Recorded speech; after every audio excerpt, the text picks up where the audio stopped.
भाई जो गुरु बचन पे डट गे, कट गे फंद 84 के, कट गे फंद 84 के, कट गे फंद 84 के। द्वादश मध्य महल मठ बोरे, बहुर न दे धरे रे। यानी जब हम इस काल लोक में सतगुरु की भक्ति करके, सतगुरु के वचन में उनकी मर्यादा में रहकर भक्ति को पूरा करके और इस काल के 21 ब्रह्मांडों से बाहर निकल जाएंगे सतगुरु के साथ, और 12वें द्वार को पार करके, जिस 12वें द्वार के बारे में सतगुरु रामपाल जी के अलावा धरती पर किसी को नहीं पता था, ना पता है। जितने भी साधु संत और योगी हैं वो केवल 10 द्वारों तक की बात करते हैं, 10 द्वारों की।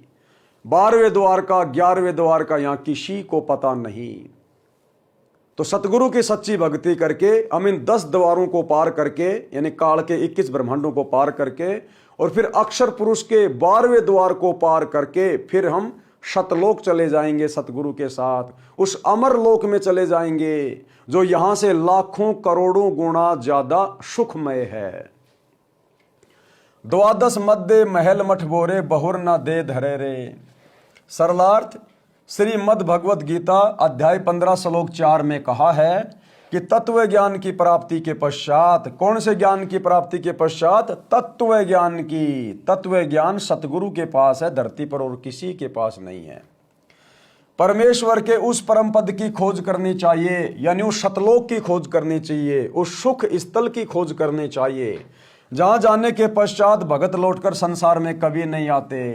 यानी सतगुरु की भक्ति करके सतगुरु के साथ जब हम उस सतलोक में चले जाएंगे तो फिर भगत वापस लौटकर इस काल के, इस शैतान के लोक में दोबारा नहीं आता, गधा कुत्ता सूअर बनने के लिए या तरह तरह के कष्ट भोगने के लिए, जन्म और मरण के लिए। फिर ये जीव कभी वापस यहाँ नहीं आता, ये सदा सतगुरु के लोक में जाकर अमर हो जाता है।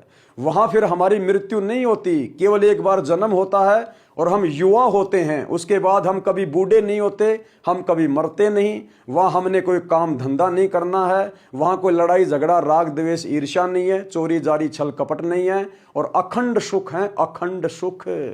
तो वहाँ जाने के बाद फिर भगत लौटकर संसार में कभी नहीं आते, अर्थात उनका पुनर्जन्म नहीं होता, पुनर्जन्म नहीं होता। जैसे विष्णु अवतार श्री रामचंद्र जी त्रेता युग में आए और फिर वही विष्णु अवतार द्वापर युग में जन्म लेकर आया। जब यहाँ के भगवान, यहाँ के अवतार भी जन्म और मरण में हैं, तो इन अवतारों की, ब्रह्मा विष्णु महेश की भक्ति करके भला हम कैसे जन्म मरण से छुटकारा पा सकते हैं? जन्म मरण से एकमात्र छुटकारा दिलाने वाली परम शक्ति सतगुरु है, सतगुरु की भक्ति। अर्थात उनका पुनर्जन्म नहीं होता, वे फिर देह धारण नहीं करते। सूक्ष्म वेद की ये वाणी यही स्पष्ट कर रही है कि वह परम धाम द्वादश अर्थात 12वें द्वार को पार करके उस परम धाम में जाया जाता है। आज तक सभी ऋषि महर्षि संत मंडलेश्वर केवल 10 द्वार बताया करते, परंतु परमेश्वर कबीर जी ने अपने स्थान को प्राप्त कराने का सतमार्ग, सत्य स्थान स्वयं ही बताया है। यानी वो कबीर परमात्मा सत्य पुरुष खुद ही सतगुरु बन के आता है और अपने निज स्थान सतलोक की जानकारी स्वयं ही बताता है। उन्होंने 12वां द्वार बताया है। इससे भी स्पष्ट हुआ कि आज तक सन 2012 तक पूर्व के सर्व ऋषियों संतों पंथों की भक्ति काल ब्रह्म तक की थी, जिस कारण से जन्म मृत्यु का चक्कर चलता रहा। क्योंकि ये पुस्तक सतगुरु ने सन 2012 में लिख दी थी।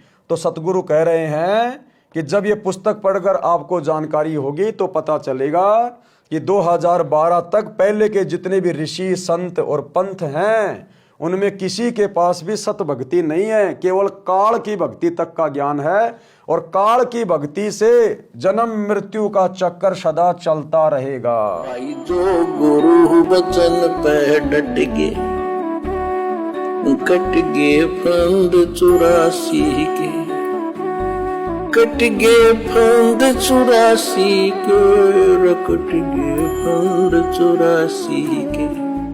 भाई जो गुरु बचन पे डट गे, कट गए फंद 84 के, कट गए फंद 84 के, कट गए फंद 84 के। भाई जो गुरु बचन पे डट गए,